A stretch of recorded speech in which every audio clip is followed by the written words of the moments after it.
Muito obrigado, é um prazer estar aqui hoje, né? Parabéns pelo evento, é um evento de extrema qualidade, inovador, e é um prazer ter sido convidado, né, para estar aqui hoje, falando um pouquinho aí com tantos homens a respeito de algo importante que eu acredito, que é a questão dos nossos movimentos, né? Então, eu queria falar primeiro que eu acredito, né, como médico, mas não só como médico, que todo homem foi chamado para se movimentar. E como neurologista, eu sou neurologista clínico, um dos grandes desafios da minha profissão é trazer de volta para o paciente, para as pessoas, a possibilidade de retomar os movimentos, né, da sua vida. Movimentos muitas vezes não só físicos, né, mas também mentais, né, muitas vezes relacionados à memória, à inteligência, mas na maioria das vezes físico. E para você ter chegado até aqui hoje, você com certeza viveu vários e vários movimentos na sua vida, né, que você às vezes nem valoriza no seu dia a dia. Mas se você fizer um breve retrospecto do que aconteceu hoje na sua vida, você vai lembrar que você acordou, você se levantou, você foi ao banheiro, escovou seus dentes, você tomou um café aqui agora, conversou com vários amigos e se assentou aqui agora para ouvir, né, uma mensagem, né, uma palestra. O fato é que os movimentos são extremamente presentes, né, na nossa vida, e o homem foi chamado para se movimentar desde a sua criação. E pobre é o homem que hoje perdeu na sua vida os seus movimentos, sejam eles físicos, né, ou não só físicos, mas motivacionais, né, relacionados aí a tantas áreas da sua vida. Os grandes homens hoje na história e os grandes homens que fazem diferença na sociedade são homens que se movimentam muito. São homens que transitam, são homens que fazem a diferença, né, por onde quer que eles possam estar, e homens que fazem movimento. Movimento intelectual, movimento social, movimento físico. Mas na sua vida hoje aqui, o seu desafio é sair daqui hoje com o desejo de querer movimentar algo na sua vida. Então, na nossa vida profissional é assim, né? A gente precisa movimentar. Se você ficar parado no tempo, sem inovar, sem fazer algo novo, provavelmente você vai ter um problema, né, profissional. Na nossa vida física, né, se a gente não tomar cuidado, né, a gente provavelmente já vai chegar nessa barriga aí, né, num curto espaço de tempo, também por falta de movimentação. Então, o fato é que na nossa vida, nós como homens, precisamos nos movimentar. Os grandes homens de Deus foram assim. Foram homens que se movimentaram na sua vida, né, numa época, numa história, numa sociedade, mas foram homens que trouxeram movimento, né, para a sua vida. Bom, e como é que o homem se movimenta, então? Eu queria falar rapidamente, né, de uma maneira bem, tentar ser didático aqui, como é que ocorrem os nossos movimentos, né, no nosso dia a dia. Bom, o nosso cérebro humano, ele é extremamente especializado e ao longo do tempo ele foi se desenvolvendo para que a gente pudesse aprimorar muito todas as nossas habilidades motoras, né? Então não é à toa que você hoje tem inúmeras habilidades manuais, você que é um bom jogador de futebol, não é em vão que você aprendeu a jogar bem futebol. Não é em vão que você desenvolveu o hábito da corrida, de andar de bicicleta, de ser um bom motorista. Não é em vão que você foi desenvolvendo na sua vida várias habilidades relacionadas à movimentação. Mas isso está lá no cérebro humano. E um dos grandes desafios hoje da ciência é cada vez mais entender o cérebro humano, porque ele, inclusive, é um excelente modelo até para futuras tecnologias que possam ser desenvolvidas na sociedade. Se a gente pudesse aprender mais do funcionamento do cérebro humano, e a ciência busca isso cada vez mais, a gente com certeza vai desenvolver várias e várias habilidades, tecnologias, né, olhando para esse modelo, para o cérebro humano. Bom, e no cérebro a gente tem várias áreas corticais que são responsáveis pela execução de vários movimentos. Então, por exemplo, no meu hemisfério cerebral esquerdo, eu controlo todos os meus movimentos do lado direito. Então, eu tenho uma área no meu cérebro especializada na minha mão. Eu tenho uma área no meu cérebro especializada na minha fala. Eu tenho uma área do meu cérebro especializada na minha perna, né? Nos músculos da minha mastigação, da deglutição. Então, o cérebro é extremamente especializado para que a gente possa executar um movimento. Em quanto tempo? Milésimos de segundo. Então, quanto tempo você leva para pegar uma escova de dentes e começar a escovar os dentes? É automático. Mas isso é um milagre, porque muitas estruturas corticais e cerebrais são ativadas para que você possa desenvolver esse simples hábito de escovar o dente.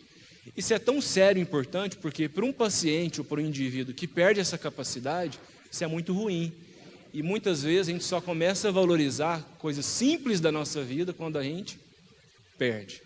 Mas o fato é que nós somos um milagre todos os dias, porque o nosso cérebro, para que ele funcione bem, e para que a gente faça vários movimentos, para que a gente fale de maneira automática, para que a gente caminhe, isso está acontecendo várias e várias questões cerebrais para que a gente possa cumprir simples tarefas, né, no nosso dia a dia.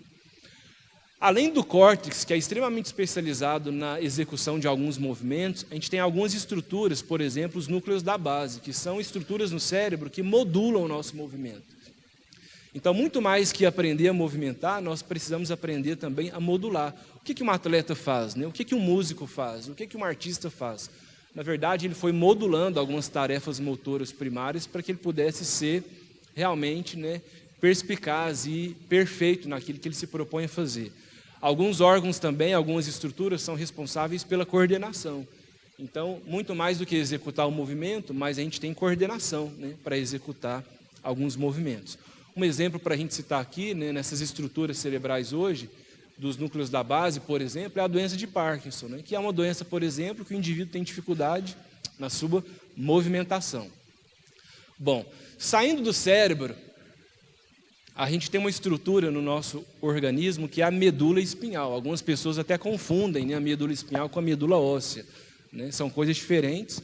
A medula óssea são as células que a gente tem nos nossos ossos que produzem células sanguíneas. A medula espinhal não. A medula espinhal é essa estrutura em amarelo que ela comunica, né, o nosso cérebro aos nossos nervos, né? Um grande exemplo, né, de lesões na medula espinhal são os acidentes, né, tão comuns hoje com homens. Então, se a gente for em qualquer hospital hoje de Uberlândia, a gente vai ter jovens homens que são motociclistas, na maioria das vezes, que sofrem algum acidente e têm um trauma raquimedular e, infelizmente, podem se tornar cadeirantes. Então, atenção, você que anda de moto todos os dias, cuidado, porque acidentes motociclísticos hoje representam a principal causa de óbito e de incapacidade entre homens, né, que se acidentam, e muito comumente no Brasil, o responsável são os acidentes motociclísticos. Então, cuidado, né, e tome cuidado com isso.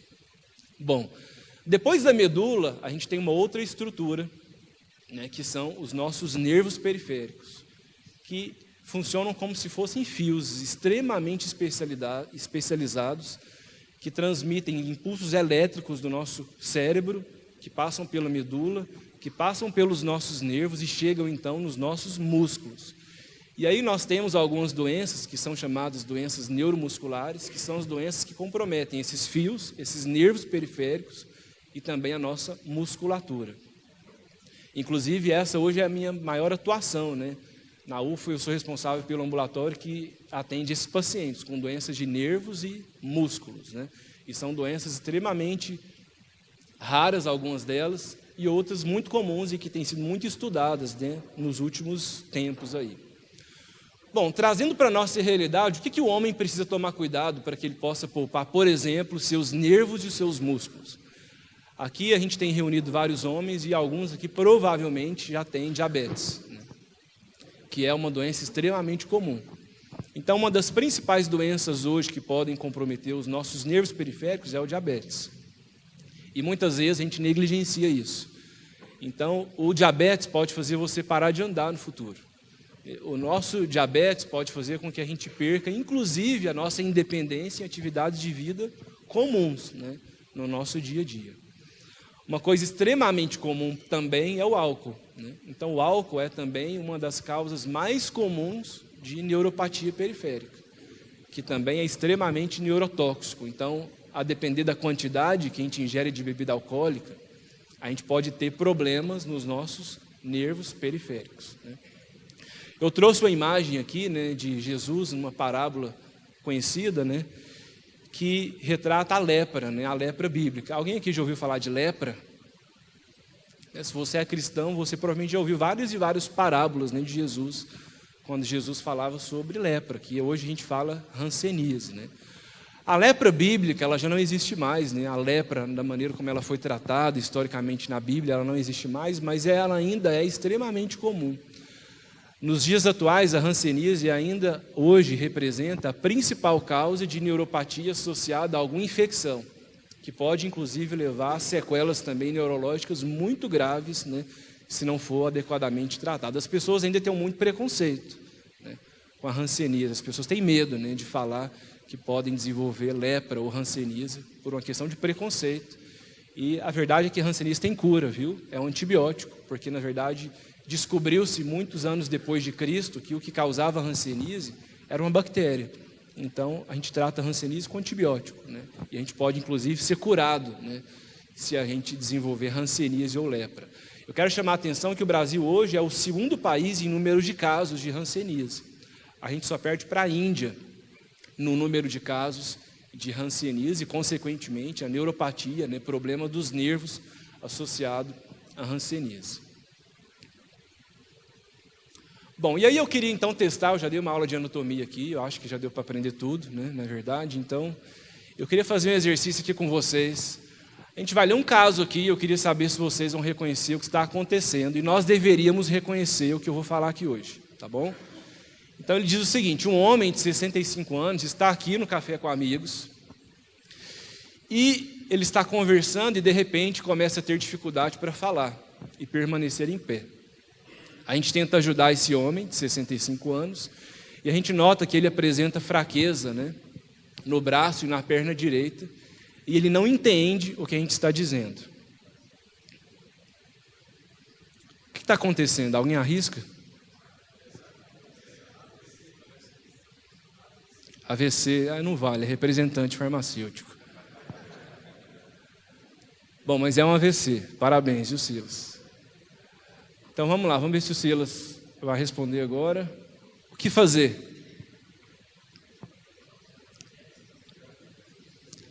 Pode falar. Fazer tossir? Não. Alguém falou. Corre para o médico, chama um bombeiro. Para qual número a gente deveria ligar?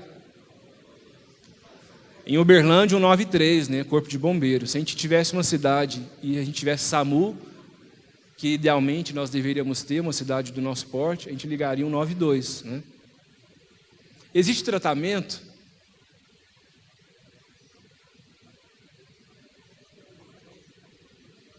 Ou é o caminho para a morte? Bom, então vamos lá. Existe um desconhecimento da nossa saúde. Então, em alguns países, isso é tão sério que quando o indivíduo conclui o ensino médio, ele é obrigado a conhecer as doenças mais comuns da sociedade para que ele possa atuar como indivíduo, né? E a gente deveria, todos nós homens aqui, conhecer um pouco mais desse problema. Então, essa é uma pesquisa que foi feita em Ribeirão Preto com homens, com cidadãos no meio da rua, e eles fizeram uma entrevista com um caso parecido com esse para saber se as pessoas reconheciam os sinais e sintomas de um AVC. E, para surpresa, as pessoas não reconheceram esses sinais, né? E isso é muito sério, por quê? Primeiro, nós estamos falando de uma doença extremamente prevalente. Então, existe uma campanha mundial para o combate ao AVC e ela diz o seguinte: 1 em cada 6 pessoas vão ter AVC em algum momento da sua vida. Nós estamos falando de uma situação extremamente comum no nosso meio e que nós podemos e devemos ajudar as pessoas que sofrem, né, um ataque de AVC. A realidade é que o AVC hoje é uma das principais causas de morte no mundo todo. No Brasil, ela representa a segunda principal causa de morte, ela só perde para acidentes automobilísticos. E ela é a principal causa de incapacidades no mundo, ou seja, nós deveríamos sim reconhecer os sinais e sintomas de um AVC e saber o que fazer, né? Então, existe um iceberg, a gente não reconhece o grande problema, né, que a sociedade convive hoje em relação a essa doença. A gente precisa entender que existem basicamente 2 tipos de AVC. O mais comum é o AVC isquêmico, que é quando existe um coágulo lá na artéria do seu cérebro, e esse coágulo obstrui e você tem uma dificuldade neurológica por esse coágulo. E o AVC hemorrágico, quando extravasa sangue, né, no nosso cérebro. Bom, e AVC tem tratamento. E aí eu quero trazer nessa manhã aqui uma conscientização para todos os homens aqui, que é o seguinte: para que o indivíduo seja tratado por um AVC, ele precisa chegar no hospital com menos de 4 horas do início dos seus sintomas. Então, se você está diante de alguém que possa estar sofrendo um AVC, nós deveríamos ligar imediatamente para o corpo de bombeiros ou encaminhar esse homem ou essa mulher para o hospital, porque se ele chegar no hospital depois de 4 horas, não há mais o que se fazer. Se você chega no hospital com menos de 4 horas, hoje existe uma medicação que é disponibilizada, inclusive no SUS. Hoje, a UFO tem toda uma rede em convênio com as UAS, com o Corpo de Bombeiros, para atender mesmo no SUS esses pacientes. E aí você tem uma medicação hoje que possa tentar reverter para que o indivíduo recupere e não fique com sequelas em decorrência desse AVC. Ou seja, não é uma questão do médico, é uma questão social. Então, se você tem alguém na família ou alguém que sofre de um ataque como esse, você deveria reconhecer para que você pudesse agir de maneira correta e salvar esse indivíduo. Por isso que eu fiz questão de falar sobre essa doença aqui hoje, porque todos nós temos que ter esse mínimo conhecimento de que existe tratamento, que você é, inclusive, a maior chave, né, para que essa pessoa tenha acesso, né, a esse tratamento. E quais são os sinais e sintomas de AVC? Primeiro, peça para a pessoa sorrir. Você vai perceber que ela tem um desvio, né, da boca para um dos lados. Você pode pedir para ela te abraçar e você vai perceber que ela tem dificuldade de movimentar um lado do seu corpo. Você pode pedir para ela falar ou cantar, e aí você vai perceber que ela tem dificuldade para falar, para se comunicar. E lembre-se que é uma situação urgente. Você tem que agir rápido e você não tem tempo para pensar, porque nessa doença a gente defende, a gente acredita que tempo é igual a cérebro. Se você perde tempo, você perde cérebro. Todo mundo entendeu? Ótimo, então. E como é que a gente previne? Primeiro, a gente tem que lembrar de algumas questões na vida de um homem que são muito comuns e que a gente não chama atenção. Então, desde um cigarro, desde o nosso estresse, né, a vida agitada que todos nós temos hoje, correria, cobrança, agitação extrema, né, o sedentarismo, né, é o Netflix em excesso, são as séries em excesso, né, a obesidade, né. Uma questão importante é o nosso sono, né? Nós temos que aprender a dormir melhor, né? Quem aqui ronca? Então vamos lá, quem está falando mentira, não levantou a mão, vamos lá, quem aqui ronca? A maioria dos homens aprendeu na sua vida e eles acreditam que é normal roncar. Hoje a medicina estuda o que a gente chama de apneia do sono, que na verdade é uma disfunção, né, das nossas vias respiratórias que fazem com que o nosso cérebro durante a noite ele sofra por falta de oxigênio. Hoje é comprovado que um homem que ronca e tem apneia, ele tem 6 vezes mais chances de, por exemplo, desenvolver um AVC. Às vezes 10 chances de infartar mais do que um homem que dorme bem. Então, se você ronca, coitado de sua esposa. Mas não só isso. Você precisa entender o seu sono como uma qualidade de vida.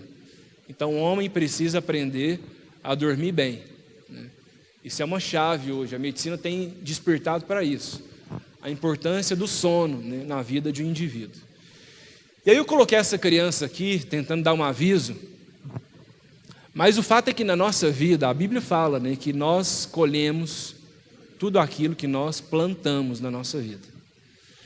Então, se você planta o cigarro, se você planta o ronco, se você planta a obesidade, se você planta o sedentarismo, provavelmente a gente vai colher de acordo com isso que nós estamos plantando na nossa vida. E aí a gente precisa assumir a nossa responsabilidade, o nosso corpo. Afinal de contas, a Bíblia trata o nosso corpo como templo do Espírito de Deus. Então, nós precisamos aprender a cuidar do nosso organismo, né, do nosso corpo. E aí eu quero só chamar a atenção que em algumas situações da nossa vida, a gente não vai ter um aviso. Olha, para de fumar. Olha, cuida do seu sono, né? Você está roncando muito. Olha, sai da televisão, né? Vai para o parque, vai correr, vai praticar atividade física. Porque em algumas situações na medicina, as doenças são súbitas. E você não tem tempo para rever a sua vida mais. Porque na nossa vida a gente sempre trabalha com a perspectiva de que a gente ainda vai ter um dia amanhã, não é isso? A gente ainda tem mais um mês, a gente tem mais um ano para tentar mudar algo na nossa vida. E às vezes a gente não tem esse tempo. Então eu quero fazer um apelo aqui também hoje para que se existe alguma situação na sua saúde para que você mude, se for o cigarro, a obesidade, o sedentarismo, o estresse, Se for o sono, muda agora. Muda agora. Porque para um AVC, por exemplo, não existe aviso. É súbito. E depois não tem volta. Não tem volta. Então, algumas situações da nossa vida, o tempo é hoje. É o dia que se chama hoje. É hoje que eu preciso me comprometer com essa mudança. A menos que eu queira viver incapacidades, ou a menos que eu queira viver, né, a fatalidade, né, na nossa vida. Bom, e aí eu quero mudar um pouquinho aqui para falar desse homem, Stephen Hawking, que ele é um físico britânico, que foi um grande professor de física, né, de cosmologia, um grande estudioso, que nasceu em 1942, com um cérebro fantástico, uma inteligência admirável, mas foi um homem que foi acometido por uma doença neurológica, uma doença neuromuscular, que é a ELA, né, a esclerose lateral amiotrófica. E esse homem tem muito que nos ensinar, porque, como eu falei no início, a gente precisa na nossa vida aprender a nos movimentar. E por uma fatalidade, né, essa doença ela é uma doença neurodegenerativa. A gente ainda busca entender melhor os fatores de risco que nos levam a desenvolver essa doença. Em alguns casos, ela pode até ter origem genética, mas o fato é que não há como prevenir o aparecimento dessa doença. E essa doença, ela preserva toda a inteligência do homem, ela preserva os seus sentimentos, ela preserva a sua relação interpessoal, mas ela compromete todos os movimentos físicos, né, que um homem pode ter. Eu acredito que essa, na minha opinião, é uma das doenças mais tristes, né, que o indivíduo pode desenvolver ao longo da sua vida. Mas esse homem nos ensinou muito, porque ele iniciou essa enfermidade aos 21 anos, mas ele morreu aos 76 anos, e durante todos esses anos que ele foi caminhando com a perda progressiva dos seus movimentos físicos, ele nunca deixou de se movimentar. Então ele foi um homem que produziu muito conhecimento técnico, científico, e foi um homem que influenciou gerações, né, de estudiosos, de cientistas, com aquilo que ele produziu. Porque na nossa vida hoje, nem mesmo as nossas limitações físicas deveriam ser as desculpas para que a gente pudesse deixar de movimentar algo na nossa vida. Então eu, como neurologista, eu aprendo a cada dia, porque eu convivo com muitos pacientes com várias sequelas, com várias incapacidades, mas eu convivo com homens e mulheres que, apesar de várias e várias doenças que a medicina hoje não consegue curar ou resolver, mas homens que não perdem o privilégio na sua vida de se movimentar. E esse foi um grande homem que marcou história, que é reconhecido porque teve uma doença triste, uma doença severa, uma doença que tirou todos os seus movimentos, todos eles, mas uma doença que não tirou, né, do seu coração o desejo de se movimentar na vida, né? Então ele tinha a esclerose lateral amiotrófica. E aí eu queria passar um vídeo, né, com um depoimento de 2 pacientes lá da faculdade, que também são acometidos com essa doença. E aí depois eu queria finalizar trazendo uma reflexão para a sua vida a respeito do quanto você tem hoje, né, se movimentado, né, no seu dia a dia, na sua vida. Então eu queria que você prestasse atenção nesse depoimento de homens, de um homem e uma mulher que foram acometidos pela mesma doença aí desse físico, né, desse cientista. A palavra de Deus diz assim que a nossa vida é como um sopro, né? E hoje a gente vê muitas vezes as pessoas preocupadas, né, na sua vida, as pessoas têm medo de adoecer, as pessoas têm medo do que vai acontecer amanhã. E as nossas preocupações, elas não garantem absolutamente nada na nossa vida. Mas eu queria finalizar essa palestra que eu falo sobre movimente-se, né, trazendo esse exemplo de pessoas que não se movimentam de maneira física, mas que se movimentam, né, na sua alma, né, na sua intenção, no seu coração, porque esse é o objetivo da nossa vida. O fato é que nós não temos, né, a certeza do nosso dia de amanhã, mas nós somos homens de fé. E nós não podemos ter medo de adoecer, ter medo de enfrentar o que na nossa vida a gente há de enfrentar. E aí eu quero que você reflita as oportunidades que você tem hoje na sua vida para se movimentar. Porque às vezes a gente acordou hoje reclamando da vida. Às vezes hoje a nossa única preocupação foi as contas que a gente tem para pagar, os desafios que a gente tem para viver, e a gente não valorizou que a gente escovou o dente. Às vezes a gente não agradece porque a gente anda, né? Às vezes nós não agradecemos porque a gente tem independência, a gente não depende de ninguém para tomar um banho, né? Nós somos independentes, a gente movimenta fisicamente, falando. E aí eu queria que você valorizasse mais a sua vida, porque todos os dias, quando a gente atende, quando a gente lida com esses pacientes, nós somos assim quebrantados diante de Deus, porque nós reconhecemos o quanto nós somos pequenos nessa terra. Então, apesar de toda a ciência, de todo o conhecimento, de toda a neuroanatomia, de toda a fisiologia, de todo o conhecimento técnico, científico, no final das contas, a gente precisa aprender que na nossa vida, a gente tem que parar de reclamar. Porque a nossa vida é um milagre. E se nós nos movimentamos hoje, isso já é um milagre. E se você chegou aqui hoje se movimentando, aproveita isso na sua vida. Aproveita as oportunidades que você tem hoje, seja um homem produtivo. Em tudo aquilo que você faz hoje, no seu trabalho, na sua casa, na sua família, no seu dia a dia, movimente-se. Não seja sedentário, né? Não ceda ao cansaço, às cobranças dessa vida, mas movimente, né, tudo aquilo que você faz hoje na sua vida. Porque nem mesmo as nossas limitações físicas são desculpas para que hoje a gente não possa exercer movimento, né, na nossa história, né, e na nossa vida. Bom, a gente tem um desafio hoje, né, na nossa vida, né, enquanto médico, enquanto vocação, a gente está criando esse grupo, né, uma ONG que a gente apadrinhou como Amigos para a Vida. A gente está criando essa ONG, em breve a gente vai divulgar mais, que é a ONG Amigos para a Vida, que a gente quer trazer qualidade de vida e esperança para pacientes que, ao contrário de nós aqui hoje, perderam a capacidade de se movimentar. E pacientes que não podem deixar de se movimentar na vida. Porque, afinal de contas, mesmo com limitações, a gente precisa lembrar esses pacientes de que eles têm uma esperança e de que eles podem e devem, sim, trazer movimento, né, para a sua vida de uma maneira um pouco diferente. Tá bom? Queria agradecer o convite, muito obrigado. E lembre-se disso, valorize os movimentos que você tem na sua vida hoje. Obrigado.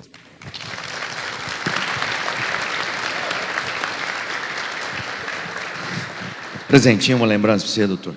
Antes da gente encerrar, vou abrir para 2 perguntas. Aqui, eu já vou fazer estou com o microfone na mão. É uma pergunta de um amigo meu. É o cara que está com tripé com a câmera, não, com um monopé na mão com a câmera andando aí. Ele fumou maconha há muitos anos. Lesão cerebral. É mito ou verdade? É verdade. Lesões, sequelas. Então, depende da dose do tempo, né? O fato é que a maconha é muito relacionada hoje, principalmente a comprometimento cognitivo, né, de memória e inteligência. Então, algumas pessoas que usaram maconha durante anos e anos em uma dose elevada, elas podem ter algum comprometimento cognitivo. Mas isso é variável e depende. O cérebro humano ele tem o que a gente chama de plasticidade, que depois de uma lesão ele tem uma capacidade, às vezes mínima, de tentar recuperar e montar outras vias, né, para recompor aquilo que ele perdeu. Mas o fato é que as pessoas tendem hoje à liberalização e à legalização da maconha, né? Mas a gente precisa lembrar que a maconha é deletéria sim para o cérebro humano e ela pode trazer prejuízos, principalmente cognitivos. O que o senhor pode me falar a respeito de reprogramação de crenças e inteligência emocional? Eu não entendi a pergunta. Repete, por favor. Reprogramação de crenças e inteligência emocional. O que o senhor pode falar na área reprogramação? Reprogramação de crenças. Então, a criança, crenças. Ah, tá, achei crianças. Bom, o cérebro humano, de novo, ele pode formar circuitos, né? Então, hoje em dia a gente tem falado muito sobre isso, sobre hábitos, né? Que a gente pode sim criar novos hábitos na nossa vida. Isso exige esforço. A gente mostrou uma via aqui, basicamente uma via motora, né, do movimento. Mas em outras áreas de inteligência, de capacidades visuais, de fala, de inteligência, memória, leitura, o nosso cérebro trabalha o tempo todo podendo construir novas vias, né, de associação. Então você pode reprogramar o seu cérebro. Então, se você teve um costume, né, equivocado, enfim, não só a crenças, mas motora, de leitura, de fala, você pode mudar essas vias e criar novos hábitos cerebrais, a gente pode falar isso. Mas você pode sim, né, com esforço. Saiu uma pesquisa no ano passado que fala o seguinte: a leitura, por exemplo, hoje, comprovadamente previne Alzheimer. Exatamente por isso. Porque você tem uma reprogramação cerebral que vai te trazer uma memória e uma reserva cognitiva para você ter menos chance de desenvolver Alzheimer quando você for idoso, por exemplo. Então, o nosso cérebro ele se programa assim, ele pode montar novos circuitos, né, cerebrais. Pode fazer só mais uma pergunta? Última, vai. Com relação ao ronco, né? Qual é o tratamento para o ronco? É só reduzir a obesidade ou existe alguma outra? Porque eu percebo que quando eu consigo emagrecer, eu diminuo, mas não necessariamente termino, né? Qual que é o tratamento para o ronco? Então, primeiro lembrar, ronco não é normal, tá? Então, isso é uma doença, e a gente tem que tratar. E aí a gente classifica o ronco e a apneia em estágios. Então, você tem um estágio leve, moderado e grave. Então, para o estágio leve, mudança de hábitos de vida funciona. Então, se você perde peso, faz atividade física, muda a alimentação à noite, né, ingere menos cafeína, tudo isso muda o seu sono e pode fazer com que você recupere completamente, né, e deixe de roncar. Mas o ronco ele é uma fraqueza da nossa musculatura aqui cervical, da faringe. E a gente acredita que depois de uma lesão grave, dificilmente você vai recuperar 100% dessa fibra muscular. Então, se você tem uma apneia grave, você dificilmente vai parar de fazer apneia ou roncar mesmo perdendo muito peso. E aí o tratamento hoje, basicamente, é um aparelhinho bem tranquilo, super portátil, que é o CPAP, que resolve 100% dos casos de ronco e apneia. E a gente fala o seguinte, que é uma relação de amor. O cara que volta a dormir, ele nunca mais deixa de usar o aparelho, ele volta para o sono anterior. Porque quem ronca e quem tem apneia não dorme. Então, como é que o cara sabe que tem apneia à noite? Ele acorda no outro dia estressado, ele não concentra no trabalho, ele está cansado o tempo todo, ele às vezes começa a ter impotência sexual, às vezes ele começa a subir a pressão arterial, então ele é hipertenso, nada controla a pressão, tudo por conta da apneia. Então a apneia causa impotência, causa estresse, causa depressão, porque a gente precisa do sono, o sono é restaurador. Então todo mundo aqui precisa de um mínimo de horas aí para a gente dormir adequadamente. Mas o tratamento é isso, tem que ser individualizado, mas em casos graves o que mais funciona hoje é esse aparelho, que é o CPAP, que resolve 100% dos casos. Obrigado, Diogo. Que bom, né, que você está aqui. Então...